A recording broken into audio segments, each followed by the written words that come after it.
What's up guys, Kevin Francisco here from yugatech.com, and today we're going to take a closer look at the ASUS Zenfone 3 Zoom. Now this is not the company's first Zoom smartphone. After 2 years, ASUS revived the Zenfone Zoom with a fairly strong combination of premium build, dual rear cameras, capable specs, and a large battery. So are you ready? Let's go!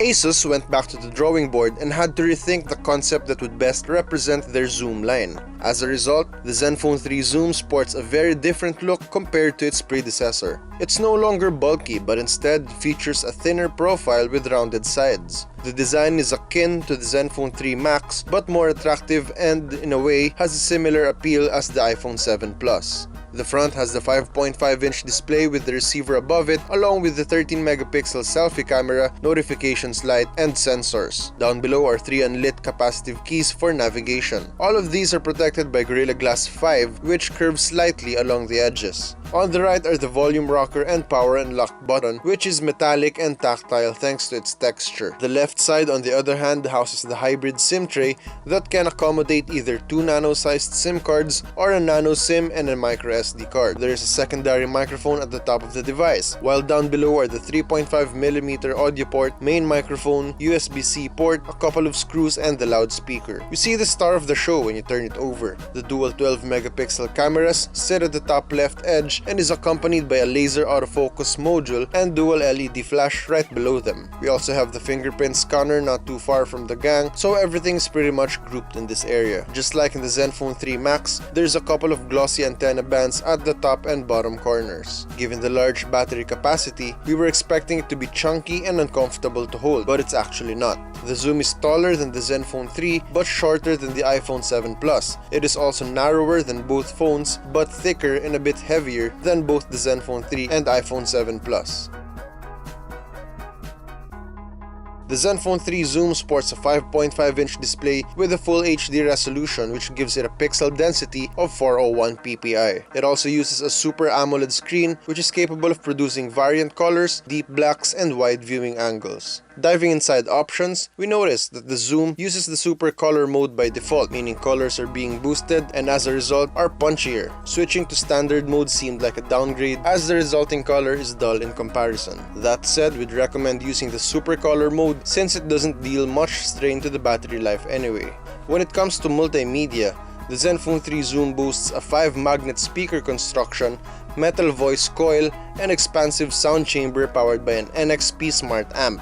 Thanks to that, audio is full and rich, and there's even Audio Wizard for adjusting bass and treble to your specific liking. In addition, it supports studio-grade 24-bit playback and built-in support for DTS 7.1 sound setup.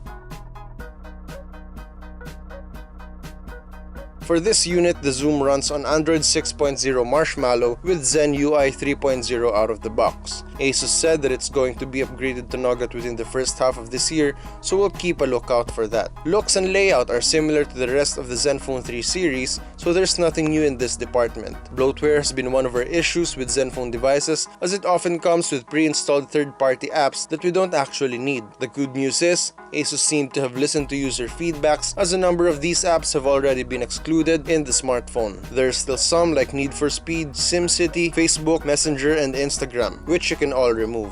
Aside from the basic Google apps, Zen UI apps are also present. These apps are pretty useful, although Play Store will update all of them when you run the device for the first time. Storage-wise, the Zenfone 3 Zoom starts at 32GB, but the model ASUS is releasing in the Philippines will have 64GB of inbuilt memory. Usable space is around 52GB, which is still pretty sizable. Should you find the need to expand it, you may do so with a micro SD card using the second SIM slot.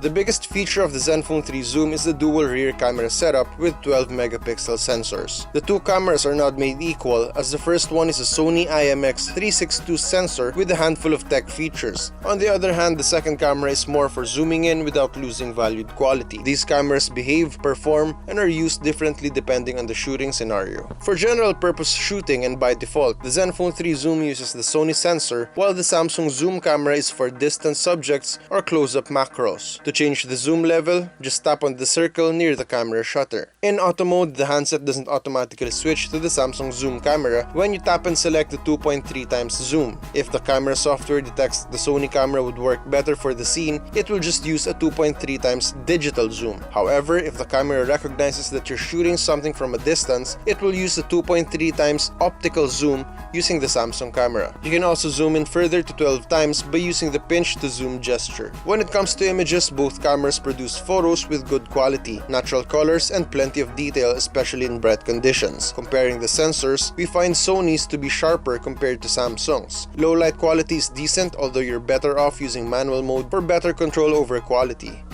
It is also capable of shooting subjects with an artificially blurred background. It does this by shooting 2 images with varying focus. It is slow though and takes about 2 or 3 seconds, but the quality is good enough for most cases. The front camera on the other hand performs well outdoors but loses quality indoors or in low light scenarios. As for video recording, it maxes out at 4K resolution at 30 FPS. Quality is decent as it also supports HDR video recording that can show more details in specific scenarios. There's video stabilization as well, although not enough to eliminate serious shakes. The Zenfone 3 Zoom also comes packed with in-camera features, 19 in total. This includes HDR Pro, Super Resolution, Depth of Field, Slow Motion, and Time-Lapse.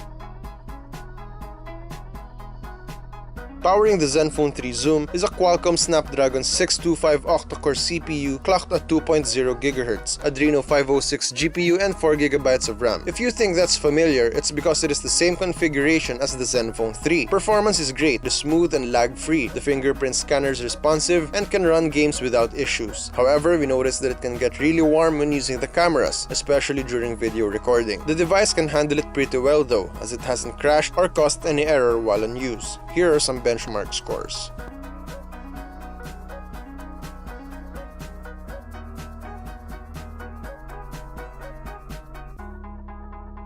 The Zenfone 3 Zoom is equipped with the basic connectivity features which include LTE, Wi-Fi, Bluetooth 4.2, GPS, USB-C, and dual SIM support as we've mentioned earlier. Both SIM card slots support 3G and 4G, but only one SIM can connect to a service at a time. Additionally, there's no NFC, which could leave some users wanting more. Mobile data and call quality are good as long as you're in an area with healthy coverage. Voice calls are not a problem thanks to the dual internal microphone with ASUS noise reduction technology. Normally, smartphones of this caliber pack a battery below 4000 mAh. ASUS kicked it up a notch for the Zenfone 3 Zoom by equipping it with a massive 5000 mAh capacity, which is the largest battery in the Zenfone 3 family. We used the device with constant Wi-Fi connectivity, heavy social media use, few hours of mobile data and gaming, and shooting photos and videos. The device was able to last us for a day and a half before it hit the red line, which is quite impressive. As for our video loop test, which includes playing a 1080p video on loop in airplane mode at 50% brightness and volume, we got 23 hours and 44 minutes of playback. Again, impressive. Charging on the other hand takes about 2.5 hours from 0 to 100%. Most of the key specifications of the Zoom are commendable.